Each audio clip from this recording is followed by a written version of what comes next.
Magandang araw, magandang hapon at magandang gabi sa ating mga kababayan sa iba't ibang panig ng mundong ito. Siyempre sa Banateros, Banateras Worldwide, sa ating mga kababayan sa Luzon, Visayas at Mindanao. Kamusta naman po kayo? Muli nagbabalik Coach Oli News PH. O Coach Oli na lang, wag pong kakalimutan.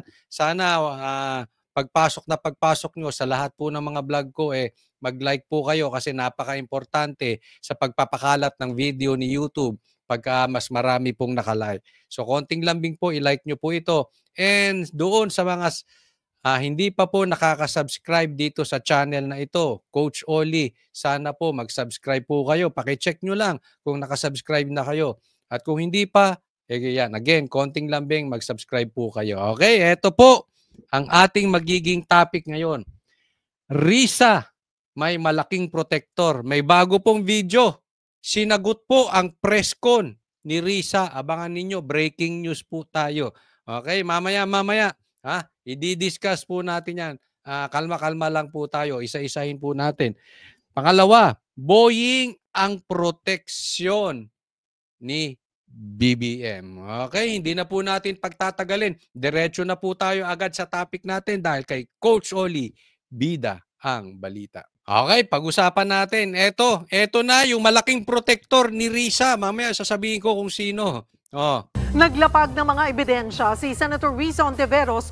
Ang ganda talaga. Title pa lang Naglapag ng ebidensya si Risa Hontiveros. Aroy!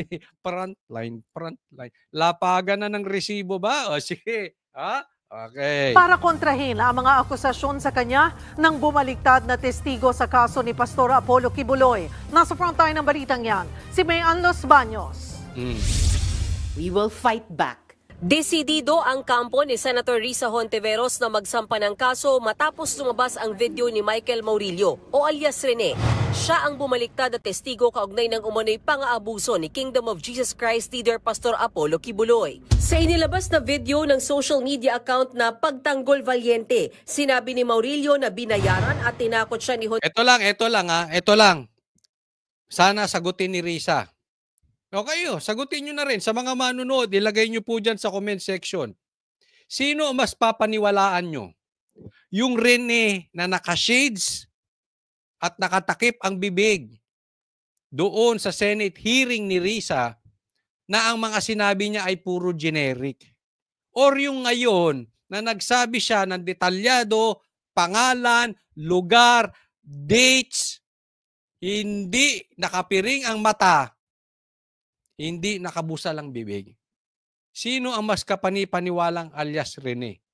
At bukod doon sa alias Rene sinasabi, sino ba ang mas kapani-paniwala? Si Risa Hontiveros o si alias Rene? Papaalala ko lang po, strike 3 ka na. Strike 3 ka na, Risa.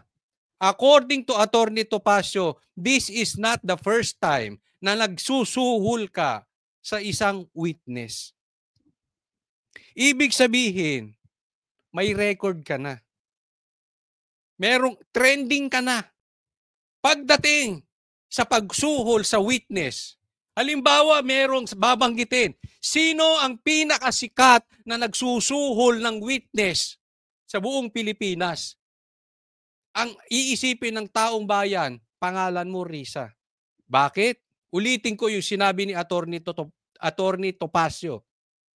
Strike 3 ka na. This is your third. At kung gusto mo siyang idemanda, hinahamon ka ni Attorney Topacio, idemanda mo siya. Kasi ilalabas niya ang mga ebidensya na ikaw ay talagang nagsusuhol, Risa Hontiveros, ng mga witnesses. So, hamon namin sa inyo, Risa, ang patulan mo ay naghahamon sa'yo ng demanda na si Attorney Topacio. Hontiveros na magsalita laban kay Kibuloy, dating Pangulong Rodrigo Duterte at Vice President Sara Duterte. Pinatunayan ni Hontiveros na hindi totoo yan base sa mga inilabas niyang screenshot ng mensahe umano ni Maurilio. December 2023 nang mag-email siya sa opisina ng senadora para sabihin gusto niyang tumistigo laban kay Kibuloy. Yan, mamaya Okay, may bagong video to si alias Rene, papakita ko sa inyo. Wag mo na daw siyang mine-message. Yung grupo nyo, yung tanggapan nyo, wag nang imine-message si alias Rene. Ilang beses pa raw nangulit si Maurilio sa opisina ni Hontiveros matapos nito. Nasaan dyan ang pinilit? Ang tindi, no? Ako, tatanungin ko to sa mga kaibigan kong taga KOJC. Kung may nanunood sa akin sa taga KOJC dito, pakisagot nga. At doon sa mga nakakakilala kay alias Rene, Inglesero ba si Rene? Hindi ko po minamaliit si alias Rene, ha? Kasi kailangan, total naglalabas ng ebidensya si Risa eh. Imbistagahan natin. Ito ba ay dikit? Oh. Halimbawa, hindi ito sa pang-ano. Halimbawa ay yung text message galing kay Jay Guevara at kay Banat Bay. Tapos English ganyan. Medyo magdududa akong talaga. Bakit may English ang nagaganap? Ha? Oh. Bakit kailangang send Risa may Englishan? Tanong lang naman. Ha? Kasi baka Inglesero naman si ano. Kaya nga tatanungin ko kung may nanonood sa akin mga taga kay OJC, sige nga pakilagay nyo at kakilala nyo si talaga may personal knowledge kay dito kay kung Inglesero ba tong si alias Rene para siya mag-text ng ganito. Muli, siya ang una at paulit-ulit na lumapit. Sinungaling na nga, nang haharas pa. Naks, sinungaling na nga, nang haharas. Vlogger na vlogger para kasi Claire Castro. Vlogger na vlogger ka na. Basa. Alam mo, Risa, daig ka ni alias Rene. Ikaw nga wala kang ginawa sa buhay mo kung hindi magbasa eh. Buti pa nga si alias Rene, may sariling kusa. May sariling sinasabi, hindi nagbabasa. Speaking of basa, basa ka ba, Risa? Hindi, nagbabasa ka ba, Risa?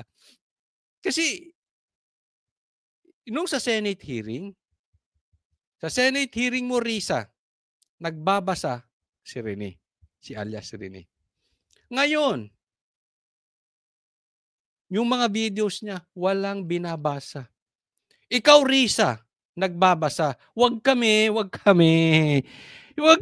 Nako, hindi ka lulusot sa mga paganyan-ganyan mo, Risa. Sinasabi ko sa iyo, utuin mo na yung mga chismis vloggers. Wag kami. Nako.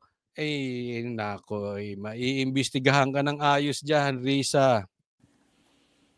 Michael exposed people who trusted the Senate with their stories. Naks. And these are people who were already afraid. Ano yan gawa ng staff mo? Kalat na kalat to sa Facebook, ha? Yung mga sinasabi niya, dictate ng kanyang staff. Tapos sasamahan niya lang ng drama. Kunwari with feelings. Parang gusto mong maging si Sharon Cuneta, Risa. Parang gusto mo, hindi, ako nagtatanong lang, parang gusto mong maging si Sharon Cuneta, si Sharon Cuneta, di ba, sanay, artista, sanay sa pelikula, kasi may dramatic ka pang ganyan, baka mamaya kakanta ka na rin eh.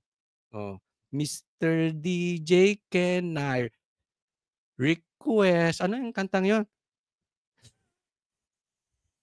Ay, Mr. DJ, can I make a request? Ayun. Yan, kantahin mo nga yung Risa. Sharon Cuneta yon. Uy. Ay, nako. Sige, Risa. Tuloy. Now they are in danger.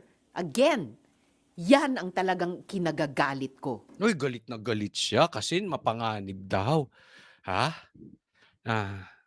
Delikado daw ang buhay ni alias Rene. Ipapaalala ko lang sa'yo. Mga pulis natutulog doon sa KOJC compound na binalahura ang KOJC. Walang nasaktan. Ibintang mo na lahat sa KOJC. Wag lang yung nananakit sila. Malayo po yan sa katotohanan. wala pong maniniwala sa'yo. It is as if sinabi mo na ang Duterte ay addict. Na it is sinabi mo na nagte-take ng cocaine si PRRD at si Marcos ay blank. 'Di ba? Walang maniniwala sa'yo niyan. Ha? Hindi po doon sa may mga personal knowledge at may personal na kakilala sa KOJC, alam nila sinungaling ka kasi yung binibintang mo na tinatakot sila at sinasaktan, malayo sa katotohanan. Si Maurilio din daw ang nanlaglag sa mga Duterte. May patunay din si Hontiveros na si Maurilio ang nanghihingi ng Oh, pera sa talagang Inglesero. There is a chance I can talk to Senator Risa. I just want to ask if her office can give a financial assistance. Woy! Nanghihingi ng financial assistance. Oh. kanilang opisina pero hindi raw sila nagbigay. On February 7, 2024, he was the one who asked us for money. And yet now, on video, he claims we gave him 1 million pesos. That is a lie. Una, Risa, kung nanghihingi si alias Rene, bakit ngayon mo lang sinasabi? Di ba dapat dati mo nang sinabi yan? Kailan pa yan? February 7, 2024.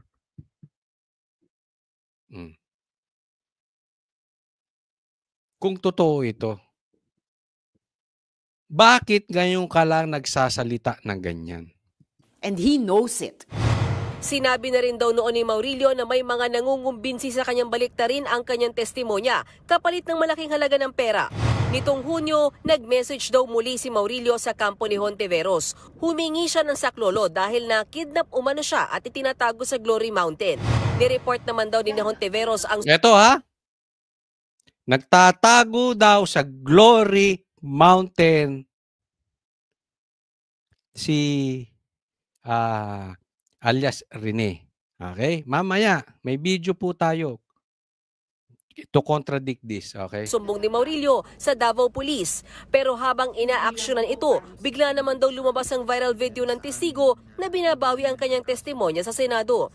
Hindi pa alam ng Bakit ganito yan?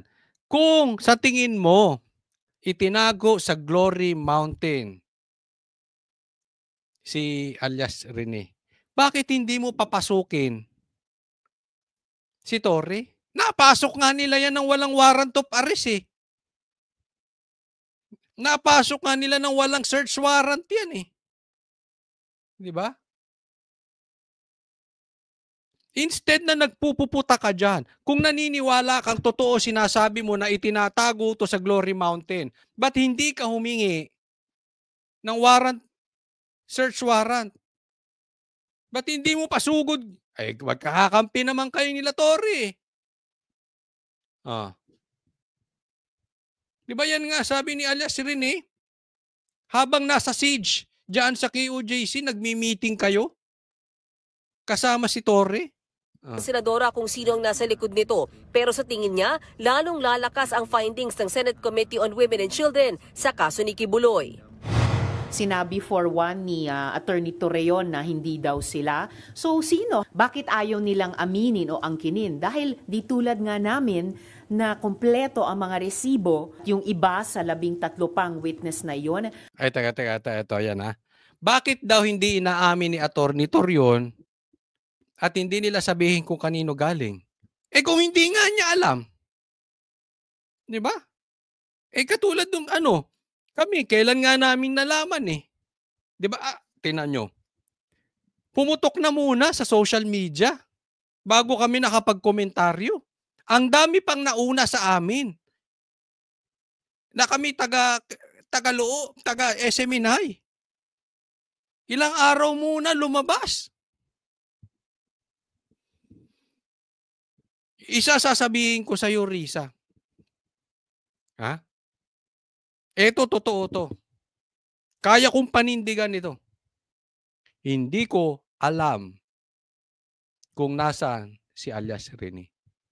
At malamang-lamang yan pati sila Attorney Torion, hindi nila alam kung nasaan. Lumabas ang video eh. Oh, kumalat viral. Ang problema sa Risa, ang kinokontrol nyo, yung paglabas ng video. Ang dapat patunayan ninyo kung totoo ba to o hindi. Kasi ganito lang kasimple yan, Risa. Para sa ating mga manonood. Dalawa dito ang posibleng sinungaling. Si Risa o si alias Rene. Hindi pwedeng pareha silang tama. Kasi magka-contradict eh. Ngayon, unti-unti itong lalabas. Pero it took you how many days bago ka nakapag-react ng ganyan?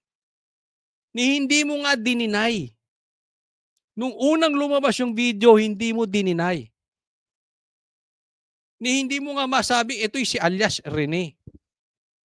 So sa madaling salita, nakipag-usap ka muna sa abogado mo, tiningnan mo muna kung gaano kalalim yung sugat para alam mo kung paano kayo magre-react. Sa madaling salita, nagplano muna kayo ng staff mo at ng mga abogado mo. Gaya nung sinasabi ni alias Rene na ganyan po ang ginagawa ninyo. Ang gumagalaw sa inyo mga staff mo at abogado.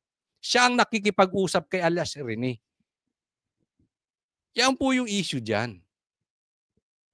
Yan po ang katotohanan dyan. Hindi ka agad naka-react. Diba? Dumaan ng weekends.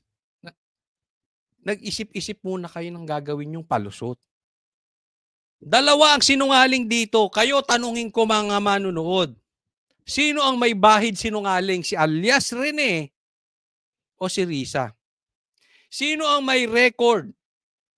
Si Risa ba na nagbabayad di umano ng mga testigo?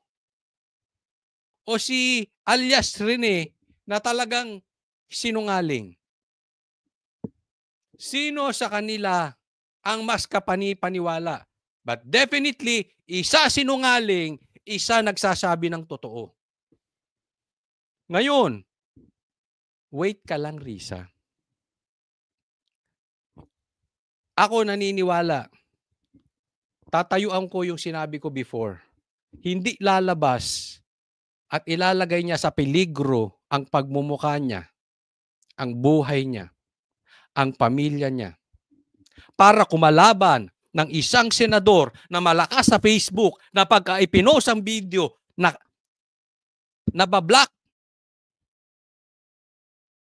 nakakancel ang Facebook page.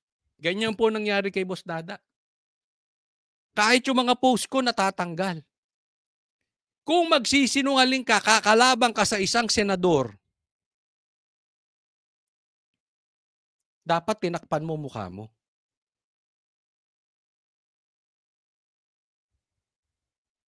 Hindi madaling lumaban sa isang senador. So definitely, may isang nagsasabi ng totoo, may isang sinungaling dyan. Kayo na lang humusga. Pero ako, naniniwala ako, magsusunod-sunod ang lalabas na ebidensya sa Risa. Hindi lulutang yan si alias Rene na alam niyang delikado buhay niya nang walang hawak na ebidensya. Kaya nga, go ahead, idemanda mo. Huwag mong takutin ang mga vloggers na naglalabas ng video. Katulad namin na hindi naman kami ang naglabas, nagkomentaryo lang.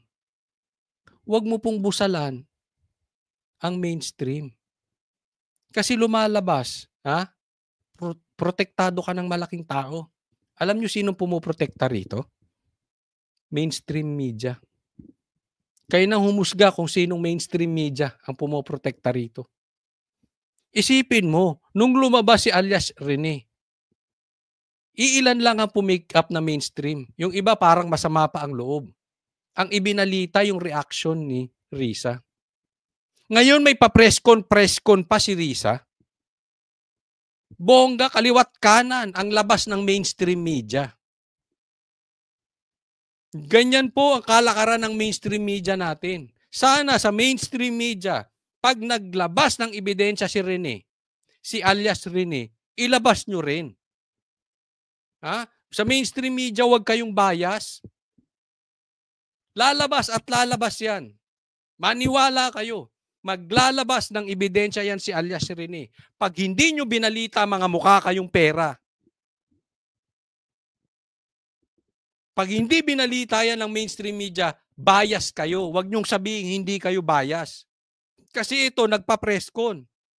Binalita nyo. Even yung nilabas na video ni alias Rene, side pa rin ni Risa ang nilabas ninyo. Anong klase kayo sinasabi nyong patas kayo at hindi kayo bias? Aantayin namin. Aantayin namin ang ilalabas ni alias Rene. At ilabas din ninyo kung gaano nyo nilalabas ang balita nitong si Risa. Ay nag-reach out na sa opisina ko para sabihing handa nilang patunayan. Sabihin muli na sila'y nagtestigo ng malaya at hindi sila binayaran.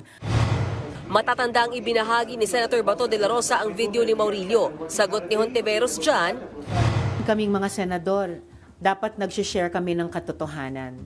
Dapat hindi kami nag-share ng fake news. Nako, binabanatan na si binabanatan si Senator Bato. Nagkakagulo na po ang Senado. Magkakagulo ang Senado nito. O tulad ng mga AI-generated video, Nakakita mo, Senator Bato ha? Binabanatan ka, Senator Bato, magkakagulo. Nagkakagulo na ang Senado. Pero salute sa'yo, Senator Bato. Alam mo kung bakit? Binabanata ko rin to si Senator Bato, lalo na nung siege, kasi hindi niya na-handle ng maayos. Para sa akin hindi niya na-handle ng maayos ng maganda yung hearing. So patas po tayo.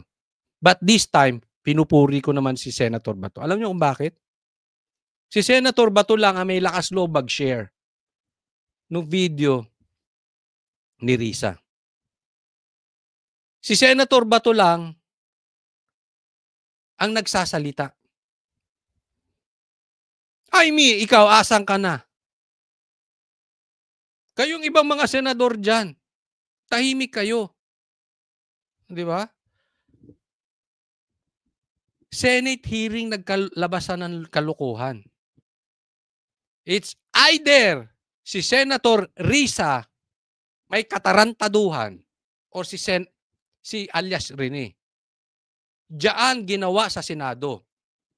But one thing is for sure, may katarantaduhang ginawa sa Senado.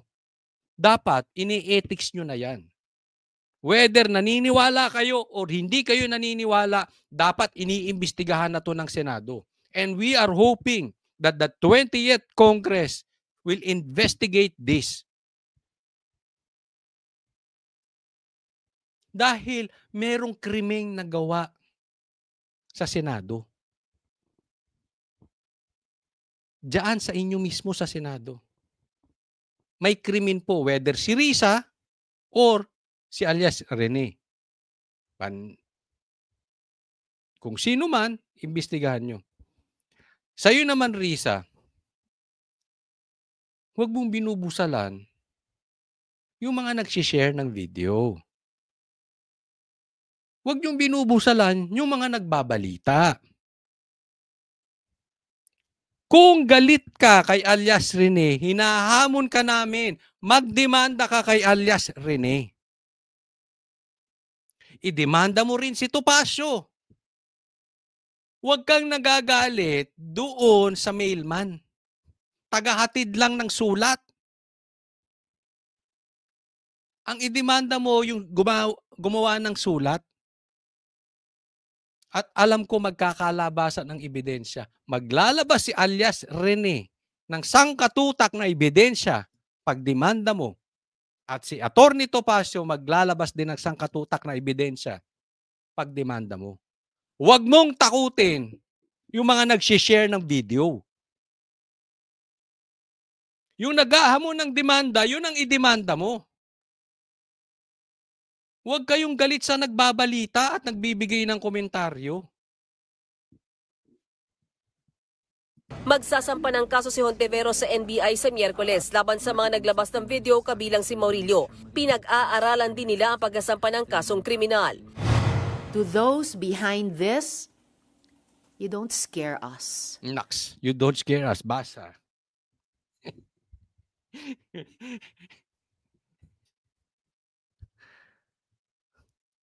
But you should Ah. be scared of the truth. Basa. Basang-basa na to si Risa. Puro basangan. Puro basa. Nagbabalita mula sa Oh, ito naman, okay? May babalita po tayo. Tingnan nyo po ito, ha? Nako, ito. Sumagot na si alias Rene. Patay tayo dyan. Hindi, ako, tanong ko lang, ha? Hindi kasi may nag-send lang nito. Okay? Coach Oli, may nag-send ng video. Naka-upload naman to sa YouTube. Check nyo na lang. Hindi naman galing sa akin tong YouTube na to eh.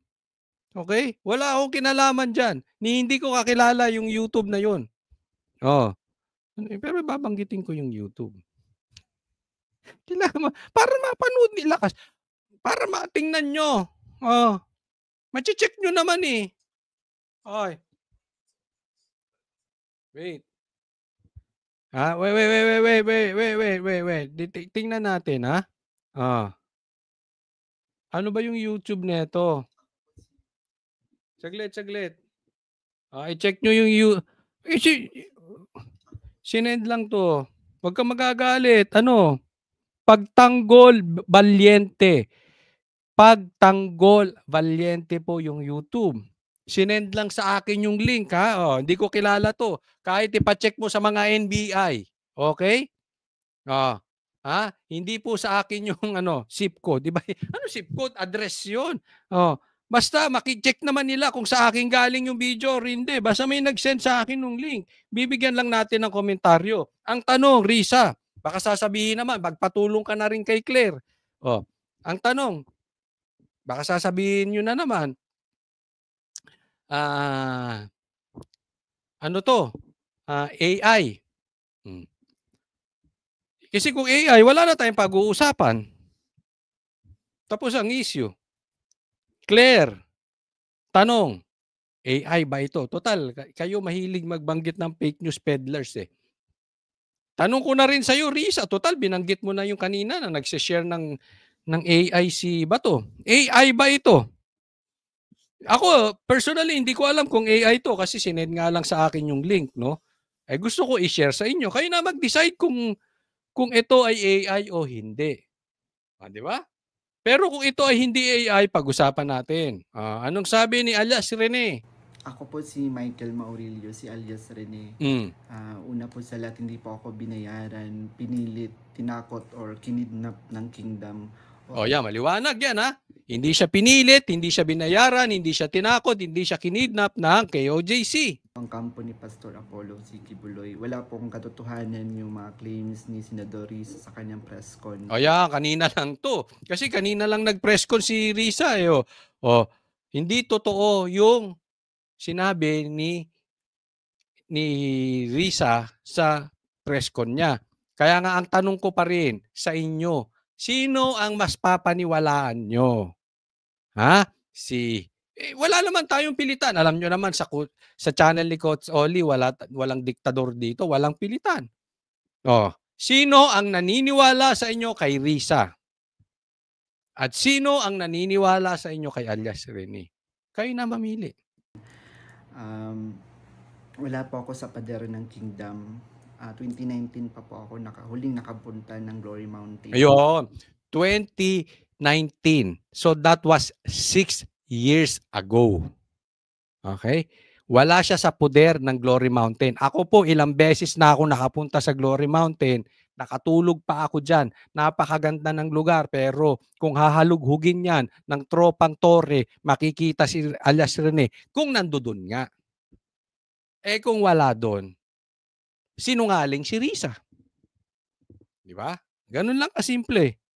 Risa, kung may ebidensya ka, maglabas ka ng picture. Yung recent. Yung picture niya ngayon. Yung ganyan na itsura. Kung nasa Glory Mountain talaga siya. Kasi 2019 pa daw siya nandoon. So, ibig sabihin, kung may mapakita kang picture kahit nandoon siya sa Glory Mountain ng 2020, 2021, 2022, 2023, 2024, at 2025, 6 years, makapagpakita ka kahit isang picture na nandun, si alias Rene. Sinungaling to si alias Rene. Maliwanag. Ang laki ng window mo, Risa, para patunayan mo na nagsisinungaling si alias Rene. Hindi po madali sinasabi niya na. Kasi pwedeng sabihin ni alias Rene, teka hindi. Ang huli kong punta ron, 2024. Pwedeng ganun. So may recent. Kailan lang siya na, pwede niya sabihin, ay hindi. Bago lang yan. Pero 2019, iba na itsura niyan. Lalo yung mga bata, malaki ang pinagbabago ng bata sa 6 years, ha? Oh. Sige. Pakita ka ng ebidensya, Risa. Ito lamang ay pamamaraan ni Senador Risa upang ako ay makuha ulit at patahimikin. Kusa po akong lumabas upang sabihin. O yan daw. Paraan lang to ni Senator Risa para siya ay makuha at patahimikin. Tanong, si Risa ba ay may record or may bahid ng kumukuha at pinapatahimik? Ngayon nga lang, gusto niya i-demanda sa NBI yung mga nasa likod ng video. Hindi yung si alias Rene mismo. Ayaw niyang kumalat yung video. Di ba? Bigyan ko kayo ng katahimikan.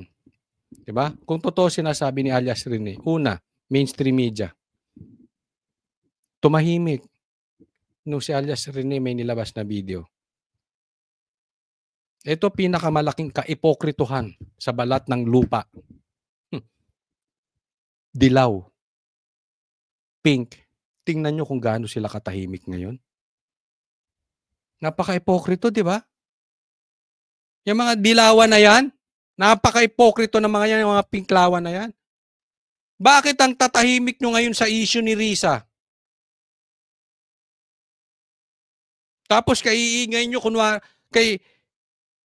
pag ang usapan si Sarah, habol kayo ng habol. Mga double standard kayo, mga pinklawan. Kahit man lang, may komentaryo kayo. May pabor kayo kay Risa or hindi. At least you take your side. Bakit ang tatahimik nyo mga pinklawan? Ang tanong, nagpapatahimik ba si Risa? Gaya ng sinasabi ni alias Rene? Yung katotohanan, handa po akong maglabas ng mga ebidensya, kaukulang ebidensya, papatunay na si Senador Risa ang pasimuno sa mga paninira kay Pastor Apollo Kibuloy. Yan ang sinasabi ko. Maglalabas to ng... Again, hindi yan lulutang na walang hawak na ebidensya. Mag-antay ka lang, Risa. Wait ka lang. Yan ang sinasabi ko sa iyo. Ay nako, wait ka lang. Diba? Kaya lang, ang problema dito, nagpapatahimik. Sana ilabas nyo rin mainstream media. Labas nyo rin. Para dalawang side, nilalabas nyo. Hindi yung kaya lang magpa-presscon at may posisyon at may yaman lang ang kaya nyong ilabas ang balita. Patunayan nyo na kayo ay walang kinikilingan, hindi kayo bias. At handa po akong sa anumang mga legal na proseso. Senador Risa. Kita mo ha? Handa siya sa legal na proseso. Anong ibig sabihin? Handa siya sa demanda. So wag ka nagfo-focus dun sa nagbabalita, Risa. Mag-focus ka kay Atty. Topacio at kay alias Rene. Paharapin ka. Magdemanda ka kaliwat kanan. Hindi ako nag-text ng anuman sa'yo. Wag mo na akong gamitin sa mga kasinungalingan mo. Kaya ano sabi? Hindi ako nag-text sa'yo. Akong gamitin sa mga kasinungalingan sa'yo. Hindi ako nag-text ng anuman sa'yo. Hindi ako nag-text ng anuman sa'yo. So, yan ulit ha. Contradicting sila. Sinasabi niya, si alias Rene, tinitext pa siya. Si alias Rene naman sinasabi, hindi siya nag-text ng kung ano pa man. Madali naman kasi mag-fabricate eh. Baguhin mo lang yung date ng cellphone mo. Tapos, maglalagay ka. Baguhin mo lang yung date, tapos maglalagay ka ng ano, kung sino ipagme-message mo. Diba? Pero pagdating sa husgado, sa korte, may patunay na yan. Maglalabasan na yan. Yung number, lalabas doon. Diba? Yung ba talaga ang ginagamit na pang text ni alias Rene? Dali naman kumuha ng ibang number eh. Huwag mo na akong gamitin sa mga kasinungalingan mo. Kaya nga nasusuka ako sa iyo. Titindigan. Same tayo! Nasusuka rin ako sa kanya. Mr. DJ, can I make a request? Artistang-artista kasi dating. Ito si Risa. Parehas tayo nasisuka sa kanya. Ko yung mga sinabi ko sa video na ginawa ko. Kusang loob ko itong ginawa para matahimik na yung konsensya ko. Uulitin ko po, hindi po ako binayaran, pinilit, kinidnap ng kingdom o ang kampo ni Pastor Apollo Kibuloy. Liwanag. Okay, ngayon. Tanong, ulitin ko lang ha. AI ba to, Claire? AI ba to, Risa? Sa tingin niyo, sa mga manunood ngayon, di ba? Tayo nagbibigay lang tayo ng komentaryo. Kung ito ay AI, dapat ipaliwanag ni alias Rene. Kung ito hindi AI, baka sinungaling ka nga, Risa. Next. Ito, pag-usapan natin, ito isang kapal mooks pa. Isa pa tong kapal mooks. Ay, nako. Naniniwala si Justice Secretary Jesus Crispin Remulla na hindi magiging problema ang kinakaharap niyang reklamo kaugnay sa pag-aresto kay dating Pangulong Rodrigo Duterte para sa kanyang pinaplanong aplikasyon bilang susunod na ombudsman. Nakatutok si Jonathan Andal. I think that I have a lot to offer there. Yan ang sagot ni Justice Secretary Boying Remulla nang tanungin sa kanyang planong mag-apply bilang bagong ombudsman.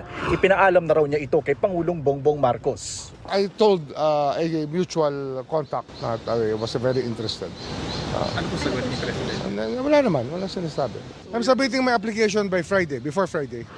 Hanggang July 27 na lang ang termino ng kasalukuyang ombudsman na si Samuel Martires. Ang mga gustong pumalit sa kanya may hanggang Biyernes o July 4 para magpasa ng aplikasyon sa JBC o Judicial and Bar Council na siyang sasala at magrerekomenda sa Pangulo ng mga pangalang pagpipilian nitong i-appoint bilang ombudsman. Pero si Remulla, meron pang kinakaharap na reklamo sa ombudsman na isinampa ng Senador Amy Marcos tungkol sa legalidad ng pag-aresto at pagdala kay Pangulong Rodrigo Duterte sa ICC o International Criminal Court. Okay lang yun.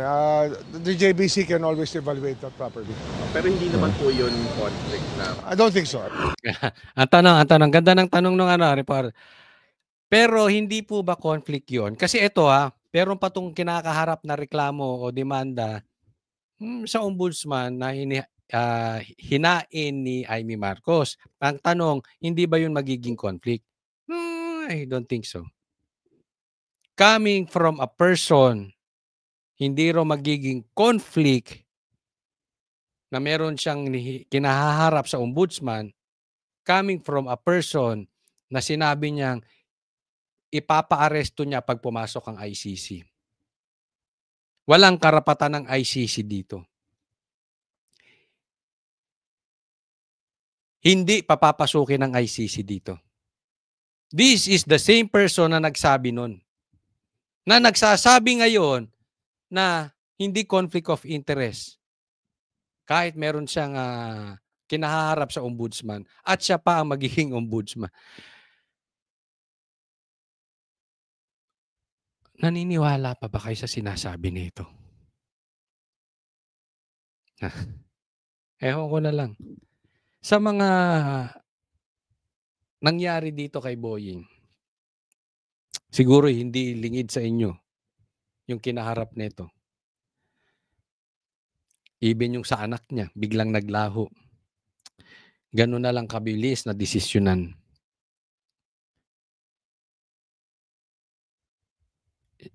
Siya pa ang hindi ko alam kung gaano katindi kakapal ang mukha nito. Siya pa ang may gana. Magre-request pa siya talaga. Magsasubmit pa siya ng intensyon maging ombudsman. Hindi na ba talaga nakakatanggap ng kahihiyan ng mga Pilipino ngayon? Basta maupo sa power. Yung isa naman, na si Abante, talo na nga, siya pa ang pauupuin. Hindi man lang may kahihiya na, teka muna, ayoko umupo. Hindi ako nanalo. Di ba? Wala na bang kahihiya ng mga politiko natin? Ganyan na kaiitim ang pagmumuka? I don't think so.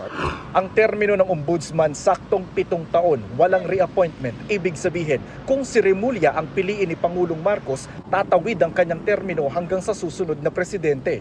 Makapangyarihan ng ombudsman, kaya nitong magsuspende at magpatalsik ng mga opisyal ng gobyerno, gaya ng dismissal noon kay dating Banban Mayor Alice Go. Pwede itong magsagawa ng investigasyon, may reklamo man o wala, lalo na sa mga kaso ng pandarambong, korupsyon, pag-abuso sa kapangyarihan at paglabag sa tungkulin. Kabilang dyan ang mga impeachable official na maaaring investigahan sa kasong serious misconduct para sa pagsasampa ng impeachment complaint. Independent body rin ang ombudsman. Wala ito sa ilalim ng kapangyarihan ng presidente o ehekutibo, kongreso at kahit pa ng hudikatura. Hindi rin ito kailangan sumalang sa confirmation ng makapangyarihang commission on appointment kahit pa ina-appoint ng presidente ang pwestong ito. Ano naman kaya ang plano ni Remulla sakaling maging ombudsman? Ito yan, okay? Independent ng ombudsman. Ibig sabihin, hindi siya pwedeng hawakan ng kahit na anong legislative, executive, judicial body. No? So, independent sila. Walang control dyan at 7 years. So, anong ibig sabihin yan? Pag naging presidente si BP Sara sa 2028, siya ang ombudsman. At napakakapangyarihan yan sa mga politiko. Yan po ang mag-iimbestiga, siya ang pwedeng magpa-impeach, siya ang pwedeng gumawa ng investigasyon, at pwede rin niyang i-dismiss yung mga ihahain na reklamo sa ombudsman. Ako, as I see it, si Marcos ang maglalagay sa kanya. At ito po ay sa rekomendasyon ng Judicial and Bar, okay, Council. Pero pag nirekomenda yan ng JBC, si ano maglalagay? Si Marcos. As I understand it, posibleng proteksyon ni Marcos to. Ina-anticipate niya na kung hindi nila mag-grab ang power sa 2028, kakaharap sila ng kaliwat kanang kaso. At pag napuupo si Boying, alam naman natin ang magiging karakas nito. Never nitong kukontrahin si Marcos. In my opinion, protection yan para sa kanilang dalawa. Protection ni Marcos to si Boying. Hindi siya magagalaw. Walang, kahit maupo si BP Sara, siya ang ombudsman, andyan yan. Kaya nga, para sa akin, alam mo, hindi ako magugulat kung ang maging ombudsman natin si Claire Castro. Kasi, alam mo to si Marcos, parang dyan na lang umiikot. Diba?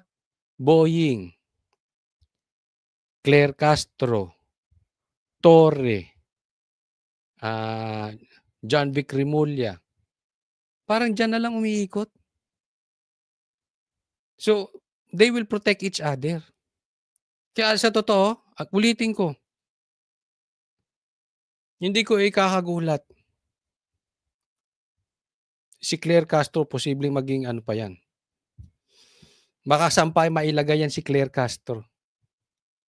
Si Torre nga walang kakwenta-kwenta ginawang PNP chief.